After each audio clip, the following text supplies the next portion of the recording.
Today is Friday, June 25th, 2004, and this is the beginning of an interview with James Schoke at the Hilton Inn in Big Flats, New York. Mr. Schoke is 80 years old, having been born on April 29th, 1924. My name is Dan Crandall, and I will be the interviewer. Mr. Schoke, could you tell me which branch of the service you served in? The Army. The Army. What was your rank? T3. T3. Technician third class. And I see. It's like a staff sergeant. Okay. And I see you served at the University of Chicago, Dayton, Ohio, St. Louis, Missouri, and Los Alamos, New Mexico. Yes, mostly from the University of Chicago is my base. Good. Most men who were in the services in World War II were not as lucky as I. The chain of life-shaping events began on the day in January 1942, about a week before my graduation from high school, when I became the recipient of one of 5 one-year renewable full scholarships that had been awarded based on competitive exams and interviews by Illinois Institute of Technology, also called IIT. The scholarship meant I could start college immediately in February and only have to work during vacations to help pay my way, not while attending school.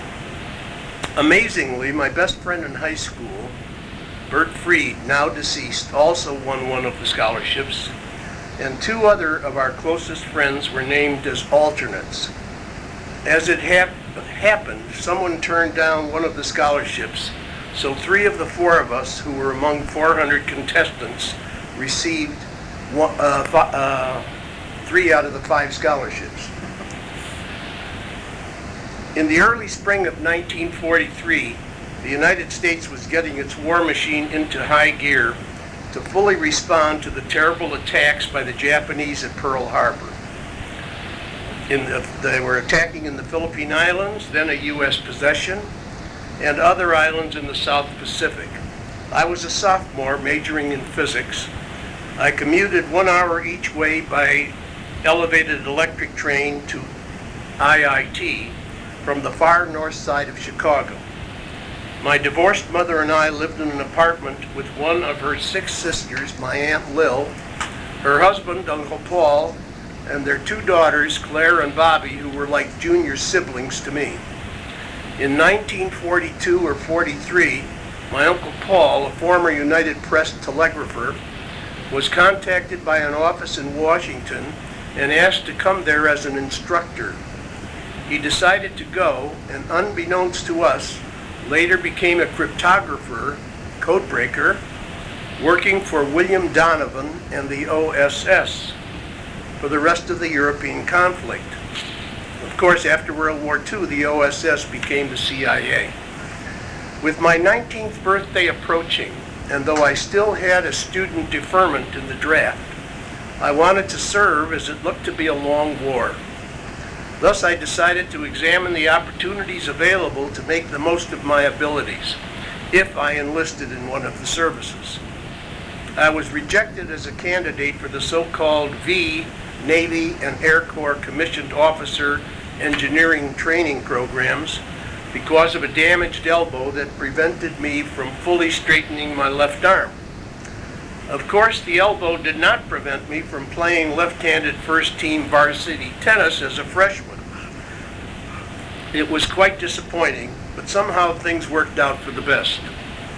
Soon I saw a notice that the Signal Corps had an enlisted reserve pre-OCS electronic training program for which I applied and was accepted. Although I didn't have an amateur radio license, it had been one of my interests along the way. And from 12 to 14 years of age, I had worked part-time after school and most of the summers helping a paraplegic radio repairman, George Brumlick, who was an excellent teacher. I still have the 2-inch thick book entitled Radio Physics course he gave me that had been his source of basic electricity and radio circuitry knowledge. In the process of getting into the Signal Corps program, I thought one incident humorous.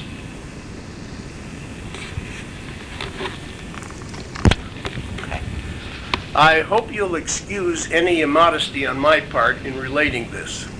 In addition to the physical exam, there was a battery of tests, the last of which was a multiple choice short form Army IQ test.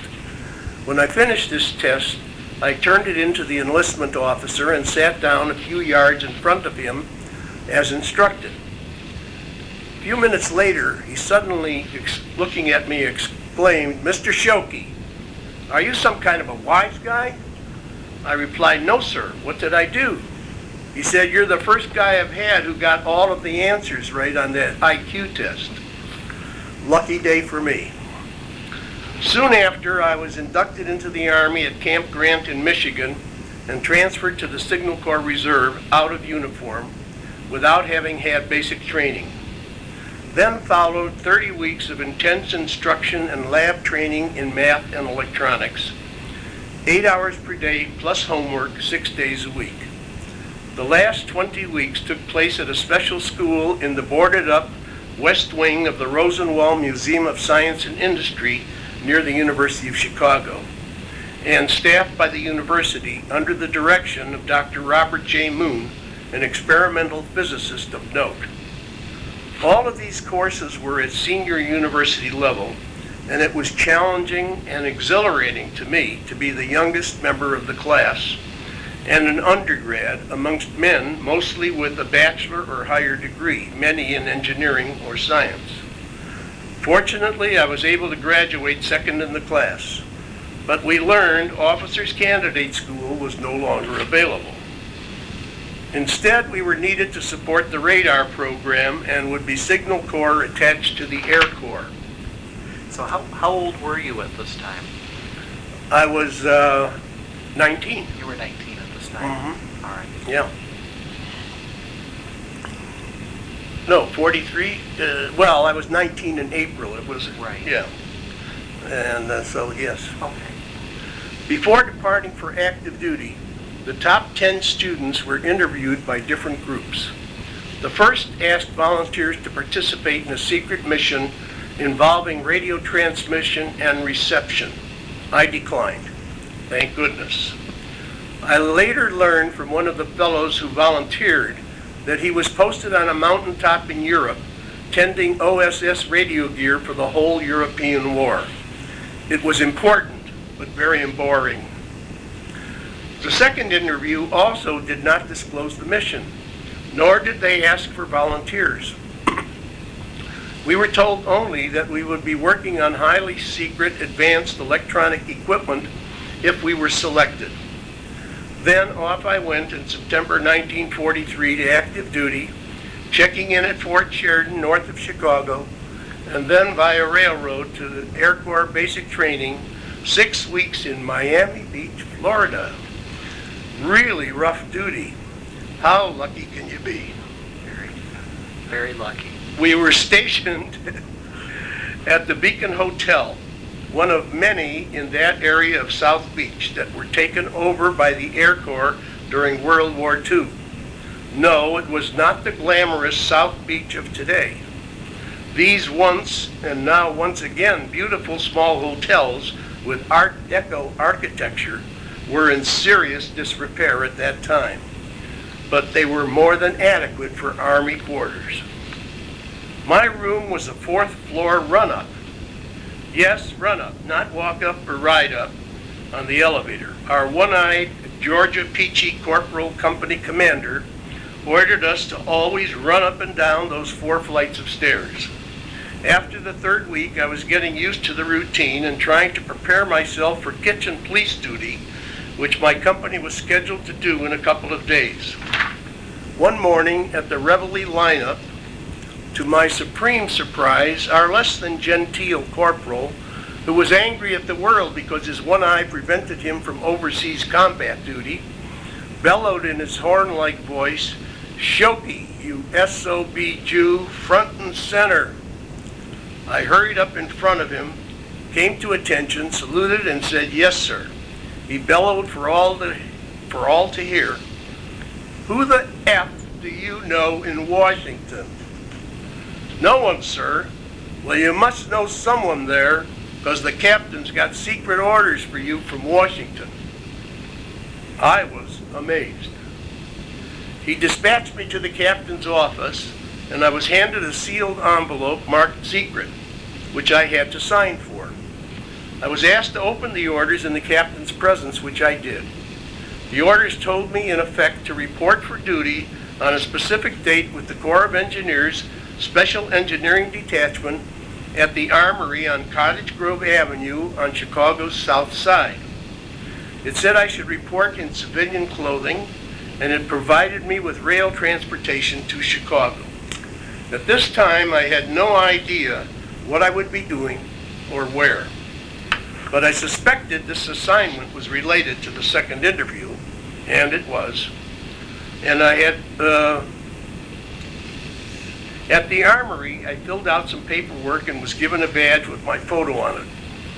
I was then escorted to the Ryerson Physics Building on the University of Chicago campus and introduced to Instrument Section Chief Dr. Volney Wilson, a 40-ish physicist on leave from GE, and my immediate supervisor, my group leader, Wendell Bradley, a perpetual undergrad, short-time communist sympathizer during the Depression when attending University of Chicago.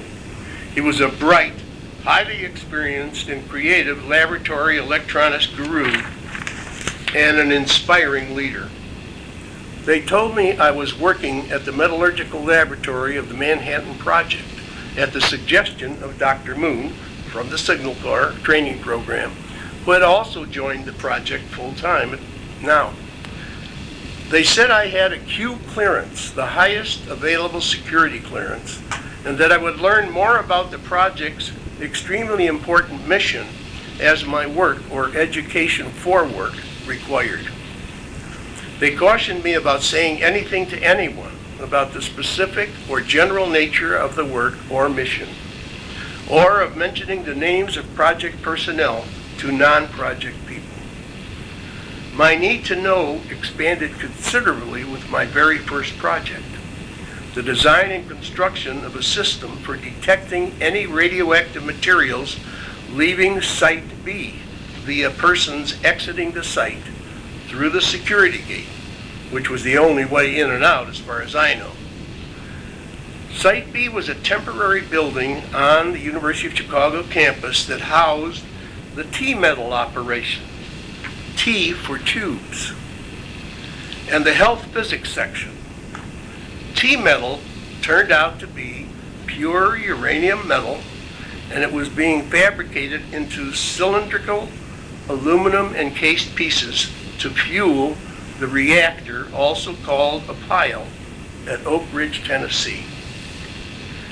In the pile, the controlled fission process produced small amounts of plutonium from the naturally occurring small percentage of the U-235 isotope in the uranium metal. The plutonium was then chemically separated for weapon use. The T-metal was a very unique and unusual metal to the machinists and metal workers because it was treated as a very valuable material. It was extremely heavy, like lead. It gave off a stream of sparks when it was machined and quickly turned from a shiny, silvery metal color to a bluish hue and then to a dusty dark blue because it was readily oxidized at room and higher temperatures. Working with it required careful attention to precautionary measures to avoid ingestion. It was poisonous, like lead. They had to wear work clothes, including underclothes, socks, and shoes that were provided and laundered by the project. I don't believe they knew it was radioactive. It was another novel thing is that it was involved in a highly secret war project. All of these made it a great souvenir to take home for paperweights, thus the need for radioactivity detectors at the security gate. because they were taking little pieces home. And they had no idea what it was. No idea what it was. When the detection equipment was completed and in use for several weeks, I was called by security to help them solve a problem. There was one man who was setting off the alarm every time he passed through the equipment. He had been searched after he had been sent back to strip and shower a second time, which was routine. They had to shower and change clothes, different set of clothes for work, which were left there and for home. Nothing was found when he was searched, but when he went through the scanner, the alarm went off once again. I went there with a portable radiation detector and took him aside, started to scan him from the top of his head down. When the detector reached his belt, the alarm went off. He was using the same belt with both sets of clothing, and nobody even suspected or thought of it. Of course, it was forbidden, but that's what was happening. The portable detector was assigned to that location for future use by the guards, if necessary. In December 1943, a couple of months after I arrived at the Met Lab, I received a phone call while at work from someone in the headquarters office of the Corps of Engineers. It functioned as the transportation and communications hub, as well as headquarters for the Met Lab SED and other military personnel. SED being the Special Engineering Detachment. Apparently, someone had noticed in my Army file that I did magic as a hobby. So I was invited to perform as part of the entertainment at the coming Christmas party for the military and associated civilian office personnel. I agreed and subsequently provided a well-accepted performance of comedy magic for a group of about 100 workers, about one half of who were commissioned Army officers. About the same time the following year, 1944, I was again asked to perform at the coming Christmas party, and I agreed to do so. When the appointed day, I don't guess I would have refused being asked by an officer, a superior officer. When the appointed day arrived, a day or two before Christmas, I performed. But this time, the crowd was about half the size of the 1943 party, and noticeably lacking in commissioned officers. The performance went well, but I was puzzled by the reduction in the number of officers at the party, since the project was going in high gear.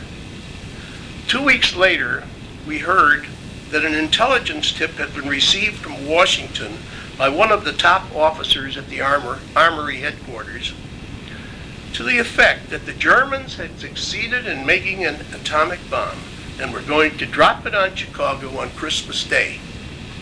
That solved the problem of the missing officers. I guess they found reason to be out of town on Christmas. My work produced several inventions that were thought to be patentable by my group leader, Wendell Bradley. And so they were submitted to the Met Lab Patent Group, which was mostly made up of patent attorneys serving in the Army or Navy as commissioned officers. One of these, a colonel, was assigned to file my patent applications for the benefit of the U.S. government. Of course, filing these applications required many consultations between the colonel and me. I do not know the reason, but instead of my being asked to go to his office, he always came looking for me. Without a phone call or appointment, he would come to the third floor of the University of Chicago Ryerson Physics Building, which was then one of the closed classified areas assigned to the Met Lab. Once there, he'd look for me at my assigned workbench, and if I wasn't there, he'd start asking my colleagues where I might be. Soon I was the target of a lot of kidding. Hey, Schoke, what did the colonel need to know today from a non-com like you? This would be followed by a supposed question that the colonel would ask of me. It would cover anything from sex, war strategy, the law, a tip on the horses, or whatever the heckler had dreamed up that day. End of story. Did you know there was a truck driver strike in Chicago during World War II? Only in America would such a thing be permitted. At any rate, one day, I and several other SED scientific personnel got lucky. Each of us was ordered to drive a large, not a trailer truck, but a white, good-sized truck, unmarked, from the project's military transport pool, with an experienced civilian union driver at our side. They explained this was necessary to keep materiel for the project flowing. Of course, they didn't have to explain. And they didn't explain why scientific military personnel were used instead of office military personnel to drive trucks. I was assigned to drive a truck doing local pickups and deliveries and was given a loaded .45 revolver in a holster to wear. I had never driven a truck before, nor had I ever carried or used a loaded gun. Surprisingly, got the hang of driving quickly with the help of tips from the pro at my side. Everything went smoothly with our pickups until we arrived at the local Air Products Company's plant. The entrance to the truck dock area was surrounded by a picket line with a large group of striking truckers, some brandishing baseball bats. I started to drive through the entrance gate, and some of the strikers stood unmoving, blocking the truck. I inched slowly forward, hoping they would give way and let me pass. I was very frightened, but we had been told to do whatever we had to do to make our pickups and deliveries, so I kept moving forward. Then a couple of guys with bats came alongside my door and started yelling curses and threats and waving the bats in a threatening manner. They obviously could see I was in Army uniform, but that didn't seem to deter them from threatening me. I lowered my window and, as previously instructed, shouted, "I'm an Army soldier and I have military orders to pick up high priority material for the Army from this company. I am not involved in your strike. I have my orders and I intend to carry them out." I didn't show the gun. I then closed the window and started once again to drive slowly through the entrance. The strikers continued shouting threats and curses, but they grudgingly moved aside. We got the material needed, dry ice, liquid air, and oxygen, and left without further incident, other than unflattering shouts and gestures. I started breathing again in a normal manner. So did the regular driver sitting beside me. He had been frightened as well. Fortunately, after 2 days, I was relieved of this duty and went back to my regular technical responsibilities with another anecdote from World War II to remember. Although not in uniform until sometime in 1945, I was gradually promoted to various technician grades and ultimately became a technician 3rd grade, equivalent to a staff sergeant, in the Special Engineering Detachment of the Corps of Engineers. I was also classified as a junior physicist under the civilian headings of the Manhattan Project. After my first year on the project and completing several instrument development projects, I was given my own small R&D lab with a desk and several workbenches with a variety of useful developmental and test instruments. In addition, I was designated to be an instrumentation liaison to various Manhattan Project sites that were served by the Met Lab Instrument Section. It was my responsibility to train people on the use and maintenance of the nuclear detection and measurement instruments developed and sometimes manufactured in our section. Among many trips, several were required via the Santa Fe Railroad to and from Lamy, New Mexico, the stop for Los Alamos, a relatively short auto drive away.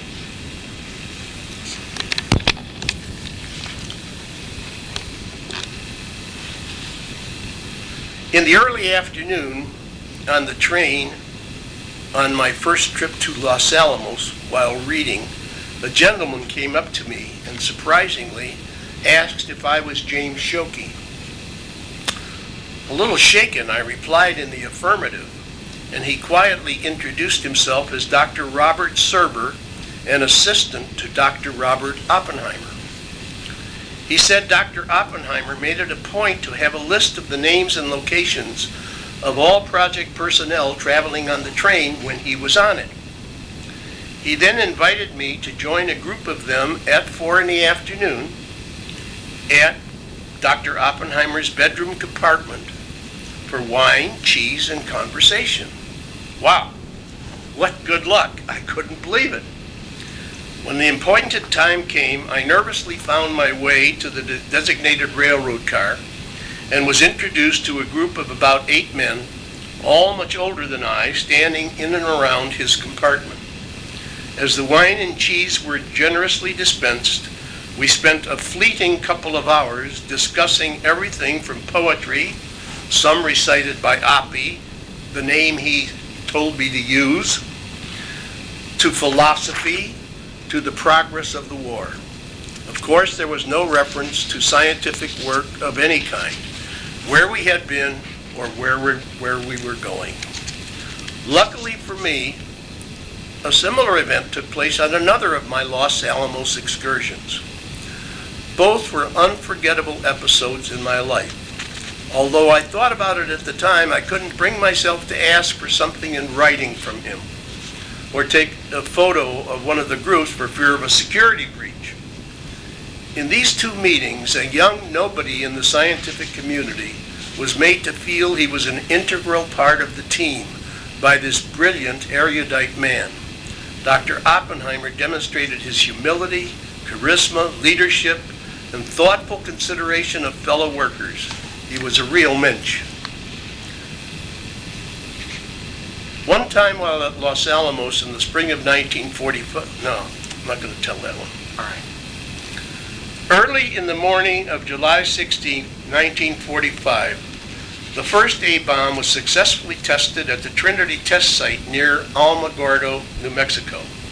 If my memory is correct, the next afternoon at MetLab, we saw movies of this awesome result, of our work, and knew the war would soon be over.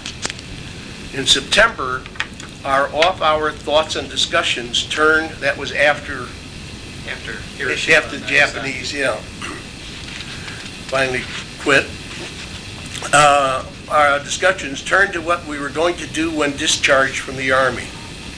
I intended to finish the requirements necessary to obtain my bachelor degree in physics and possibly a master degree. However, since I was married, I decided to go to school at night.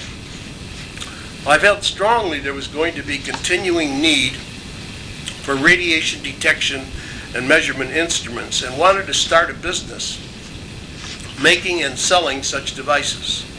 I had several discussions with various colleagues. Tom Mitchell, who was running our production line in the instrument section, and John Corons, who was a bright mechanical and electrical engineer, and Wendell Bradley, my group leader, all decided to join me in the endeavor if it went forward. This is where we have a couple of photos of our the group of people, of our instrument group, and also of my wife and I being married. I'm in uniform at the time. We decided to call a meeting of selected scientists at the Met Lab to get their opinion of such a venture. There were some prominent names at the meeting of about 30 people. Wendell, being the senior member, started the meeting by saying, "These 3 fellows want to start a radiation instrument manufacturing business." That was how we found out Wendell had bowed out of our planned business. The unanimous opinion of the scientists present was negative, because they felt the researchers at the various universities and government laboratories would, for the most part, build their own equipment, which had been the case before the war. And this was due to limited budgets and cheap graduate student labor.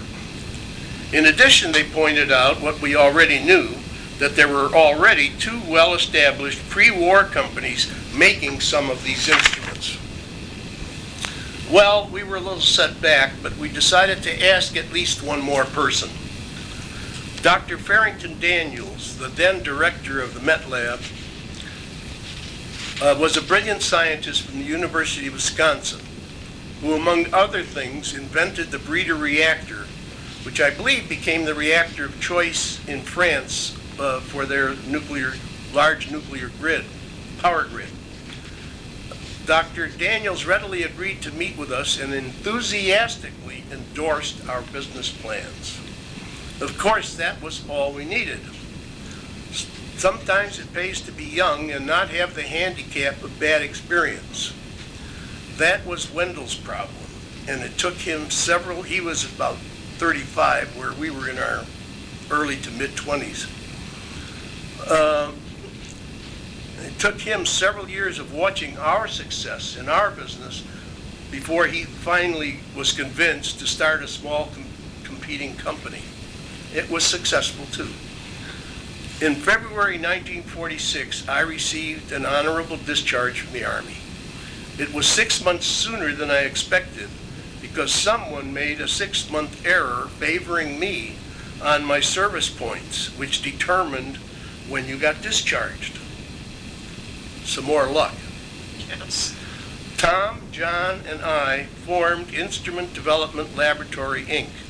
by pooling a couple of $1,000s each of us had saved with $12,000, $4,000 borrowed by each of us under the GI Bill. They decided that I should be the president. I rented, and they weren't out yet of the armies. So I rented a 900 square foot storefront with a 100 square foot basement just off campus on East 55th Street in Chicago. We were on our way. At first, the University of Chicago would not buy from us on the grounds that we were too small and too new. By the way, Tom and John got out 3 months later, and then all three of us were busy in the business. The University of Chicago wouldn't buy from us on the grounds that we were too small, too new, and we had no track record. I phoned Dr. Nathan Sugarman, the biochemist that wanted the equipment, and asked him if he could arrange an appointment for me with the purchasing agent. He did, and he came with me. After telling the purchasing agent of our background, large financing, and asking him, how can a small business get started if no one will buy from them because they don't have a track record? And pointing out to him that we had track records in the Army.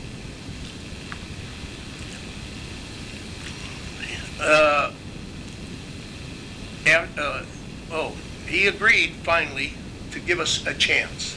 And so they became our first customer, and a very good customer, of course.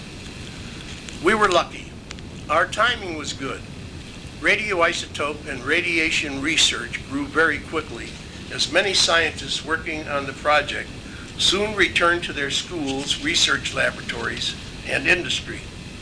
In addition, the Atomic Energy Commission was formed to develop and test new weapons and, importantly, promote the peaceful uses of atomic energy.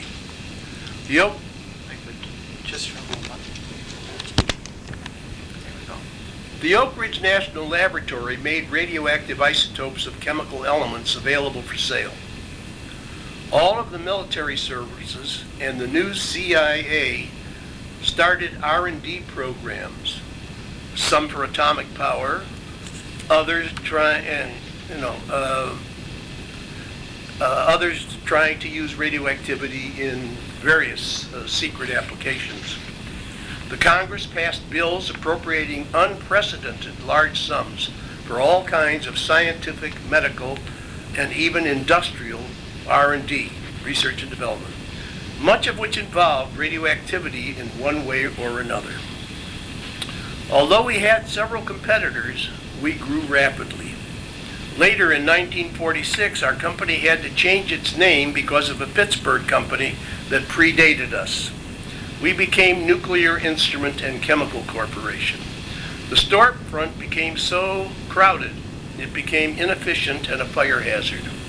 So soon we relocated to a 4,500 square foot loft. That's going from 1,000 square feet to 4,500 square feet on the near north side of downtown Chicago. When we moved in, it looked immense, but it wasn't too long before we were renting more space as it became available in the building. While we were profitable, we weren't generating capital fast enough for our rate of growth.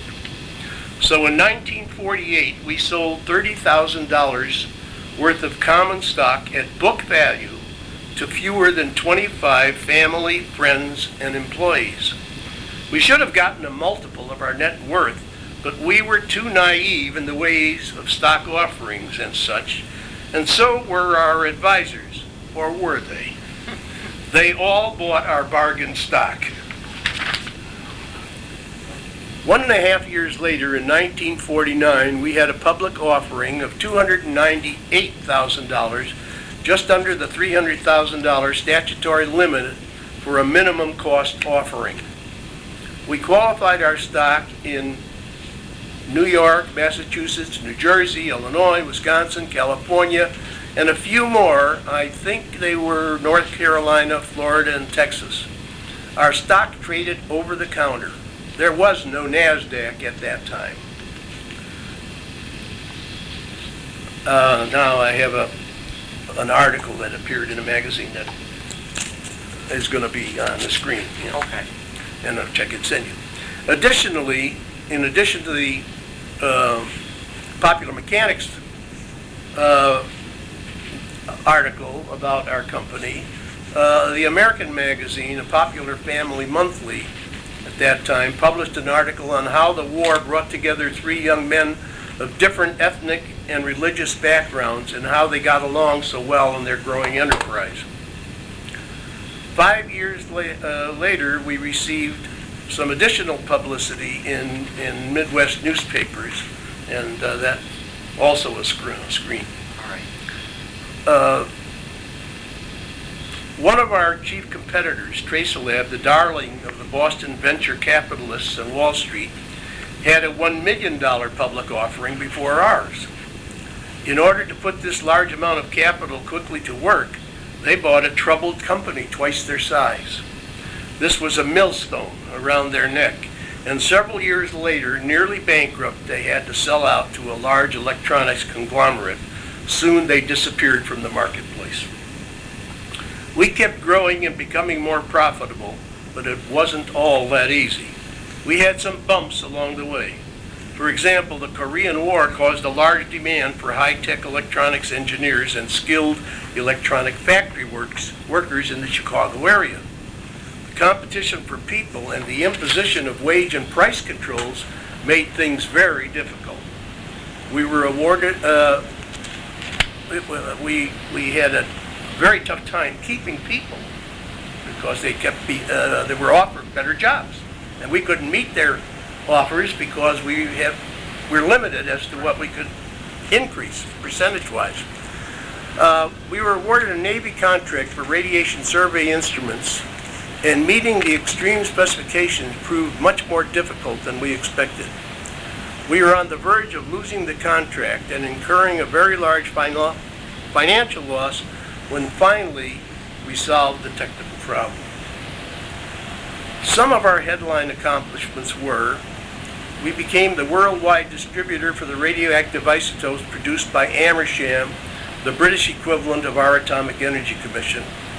That's a deal that I negotiated in England.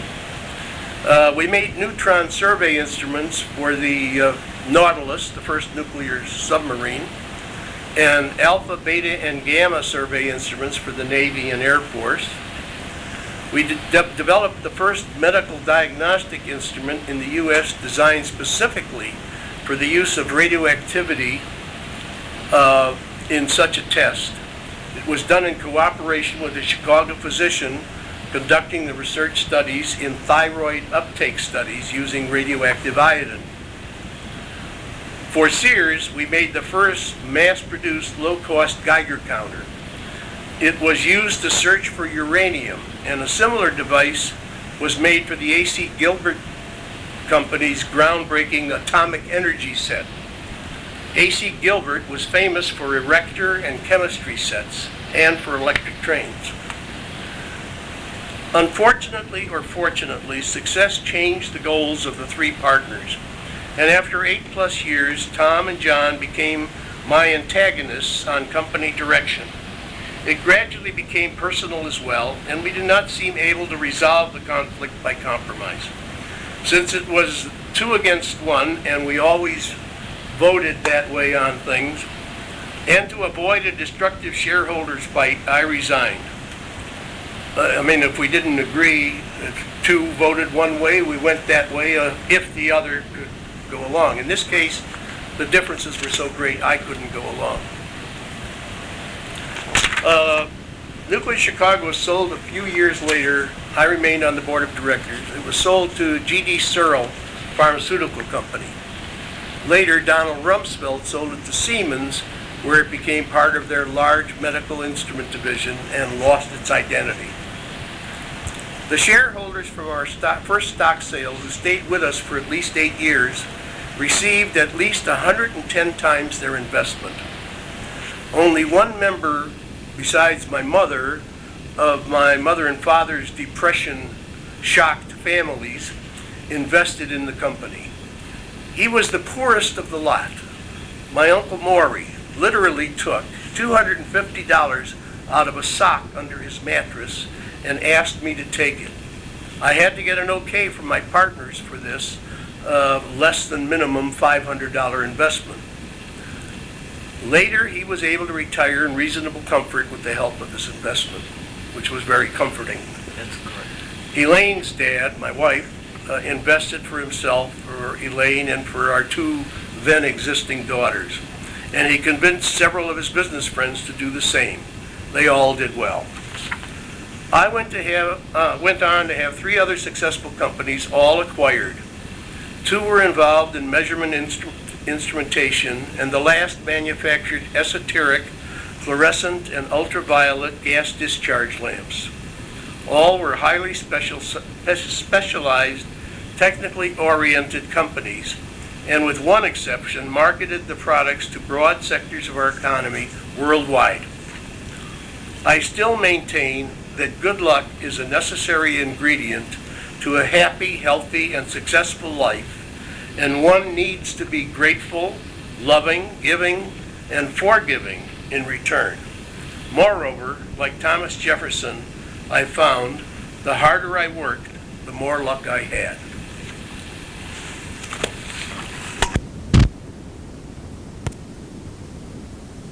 I think we have about 5:35, so I've got about 10 minutes or so. Okay. I'm in good shape.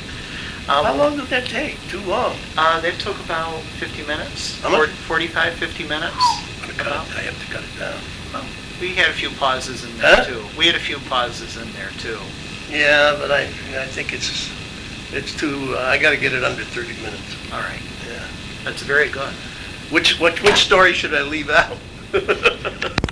When did you get married during the war? We got married March 25th, 1945. 1945. Did you have any children before your service was ended during the war? No. No, my wife became pregnant. Let's see, our first child was born in September of 46. So she became pregnant just before I got out of the Army. All right. Did you, while you were serving, did you ever notice that you were being censored, or did they ever directly tell you that your communications were being censored, letters or phone calls or any No, sort? we didn't have that. We were like civilians most of the time. The only at MetLab, except we had to go get our paycheck, and that required what was referred to as the short arm examination, and every month you had to do that. And one time we got orders. Orders came through shortly after we got into uniform to show up at such and such a date I think it was at night, for military training at the Armory. The Armory was off campus, not, maybe a mile or so. And of course, we were all working nights we were serious. This was not a game, this was dead serious. And there were rumors about the Germans, making progress on their bomb. The civilian heads of the lab went to the military and said, come on. So they called it off. Oh, good. Yeah. Good. Yeah. This is along a similar line, but while you were working on the project, did you ever feel that you were or do you ever remember being tested or quizzed or kind of felt out by FBI agents or other security personnel? No, but we did have some espionage on campus. You did? Yes, and it's not anything you could really swear for sure because it never got into the newspapers or anything like that. But there was a woman on campus who was going to school, and she was a little older than the average student. I think she was in graduate student school, and I was living at a graduate fraternity house. The fraternity houses would take almost anybody in because they had to keep themselves going during the war when everybody was off to war. Right. The male fraternity houses. So anyway, this graduate fraternity house took me in, and a lot of the scientists who were bachelors were living there. And she became very popular in this. There were other girls too, but this girl became very popular, and one day she disappeared. So perhaps the FBI caught on to her. Yeah, well, that was the story. Very Is that interesting. she, got caught doing something, or somebody turned her in, Right. for inquiring, maybe. Maybe maybe causing a few tongues to wag. Yeah, right. Definitely. There are just a couple of other Go ahead. questions here. Do you recall the day that news reached the United States that the bomb had been dropped on Hiroshima? Oh yes. Everybody in my family knew what I had been working on then. Yeah. What was your reaction to that?